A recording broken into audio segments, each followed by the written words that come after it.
Hi friends, அஸ்ஸலாமு அலைக்கும். இன்றைக்கி என்ன செய்ய போகிறோம்னா, வெயிட் லாஸ் பண்ணுறதுக்கு 3 பொருளை வச்சு ஒரு பொடி ரெடி பண்ண போகிறோம். வாங்க ஒரு பவுட்ரு ரெடி பண்ண போகிறோம். வாங்க பார்க்கலாம், வீடியோக்குள்ள போகலாம். அதுக்கு தேவையான பொருளை வந்து வெந்தயம் 100 கிராம், கரிஞ்சீரகம் 100 கிராம், ஓமம் 50 கிராம். வெந்தயமும் கரிஞ்சீரகமும் சம அளவு எடுத்துங்க. ஓமம் அதில் பாதி அளவு 50 கிராம் எடுத்துங்க.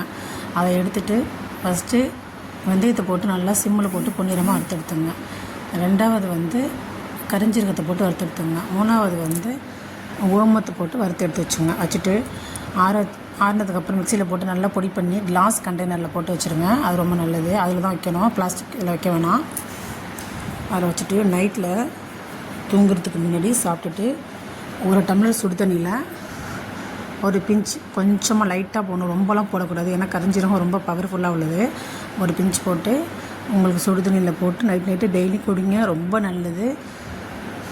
வெயிட் லாஸ் பண்ணுறதுக்கு, தொப்பை குறைக்கிறதுக்கு, லேடிஸ் ப்ராப்ளம் நிறையா இருக்கும், எல்லாத்துக்குமே யூஸ்ஃபுல்லான மருந்து இது. ட்ரை பண்ணி பாருங்கள். நானும் இதை தான் சாப்பிட்டுட்ருக்கேன். ட்ரை பண்ணி பாருங்கள், நல்ல ரிசல்ட் கொடுக்கும்.